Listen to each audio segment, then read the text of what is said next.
قربانی کے دن جب بھی قریب آتے ہیں تو ہمارے کئی بھائیوں کی طرف سے یہ مسئلہ اکثر پوچھا جاتا ہے کہ مرحوم والدین کی طرف سے قربانی کرنا کیسا ہے، یعنی اگر کسی کی ماں یا باپ دنیا سے انتقال کر چکے ہوں اور وہ اپنے مرحوم ماں باپ کی طرف سے قربانی کرنا چاہتا ہے تو کیا مرحوم ماں باپ کی طرف سے قربانی کر سکتے ہیں یا نہیں کر سکتے ہیں، اور اگر مرحوم ماں باپ کی طرف سے قربانی کر سکتے ہیں تو اس کا طریقہ کیا ہوگا اور اس قربانی کے گوشت کا کیا حکم ہوگا، کیا اس گوشت کو ہم خود استعمال میں لا سکتے ہیں، ہم خود کھا سکتے ہیں اس گوشت کو یا نہیں کھا سکتے ہیں۔ آج کے اس ویڈیو میں ہم اس مسئلے کو بالکل آسان انداز میں سمجھنے کی کوشش کریں گے۔ آپ سے گزارش ہے کہ آپ اس ویڈیو کو مکمل ضرور دیکھیے گا تاکہ پورا مسئلہ آپ کو اچھی طریقے سے سمجھ میں آ جائے۔ دیکھیں، حدیث پاک میں آتا ہے کہ اللہ کے رسول صلی اللہ علیہ وسلم نے 2 دمبا ذبح فرمایا، ایک دمبا اپنی طرف سے قربان کیا اور ایک دمبا اپنی امت کی طرف سے قربان کیا۔ اسی طرح ایک اور حدیث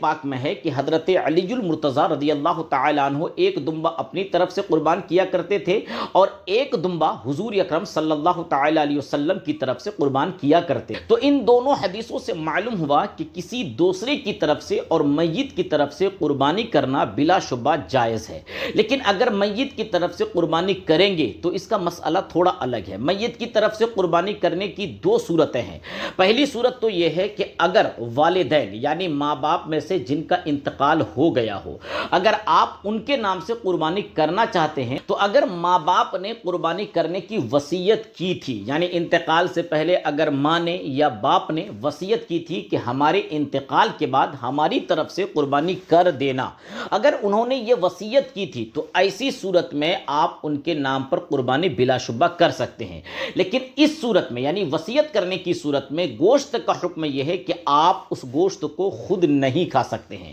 بلکہ آپ کو اس قربانی کے پورے گوشت کو صدقہ کر دینا پڑے گا۔ اس پورے گوشت کو غریبوں، فقیروں اور مسکینوں میں بانٹ دینا واجب ہے۔ یہ اس وقت ہے جب مرحومین نے وصیت کی ہو کہ میری طرف سے قربانی کر دینا، تب یہ اس صورت میں ہے۔ اگر وصیت کی ہے تو اس صورت میں آپ قربانی کریں اور اس گوشت کو غریبوں، فقیروں اور مسکینوں میں آپ پورے گوشت کو بانٹ دیں۔ دوسری صورت یہ ہے کہ اگر ماں باپ نے قربانی کی وصیت نہ کی ہو بلکہ آپ صرف ویسے ہی ثواب کی نیت سے قربانی کرنا چاہتے ہیں، آپ اس قربانی کا ثواب اپنے ماں باپ کی روح کو پہنچانا چاہتے ہیں، صرف ایصال ثواب کے طور پر آپ ان کے نام سے قربانی کرنا چاہتے ہیں، تو ایسی صورت میں بھی بلا شبہ آپ ان کے نام سے قربانی کر سکتے ہیں اور انشاءاللہ اس قربانی کا ثواب بھی آپ کے ماں باپ کی روح کو ضرور پہنچے گا۔ اور اس صورت میں قربانی کے اس گوشت کا حکم یہ ہوگا کہ آپ اس گوشت کو اپنے استعمال میں لا سکتے ہیں۔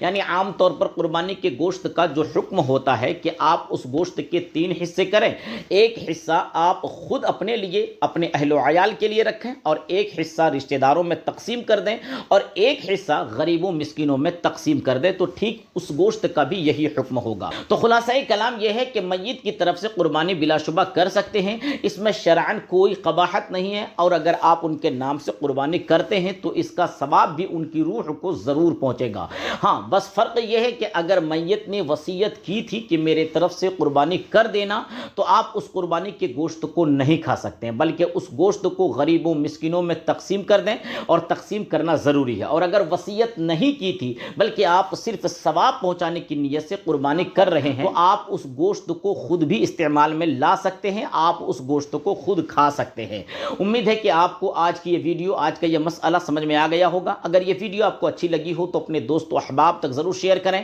اس کے علاوہ اگر ابھی بھی کوئی کنفیوژن باقی ہو یا اسلامی کوئی سوال ہو تو کمنٹ سے ملی کرم سے ضرور پوچھ سکتے ہیں۔ انشاءاللہ آپ کے سوال کا جواب بالکل قرآن و حدیث کی روشنی میں ضرور دیا جائے گا۔ اگر آپ نے ابھی تک ہمارے چینل کو سبسکرائب نہ کیا ہو تو سبسکرائب بھی ضرور کر لیں تاکہ مزید اسلامی مسائل کی مستند جانکاری حاصل کر سکیں۔ السلام علیکم ورحمۃ اللہ تعالی وبرکاتہ۔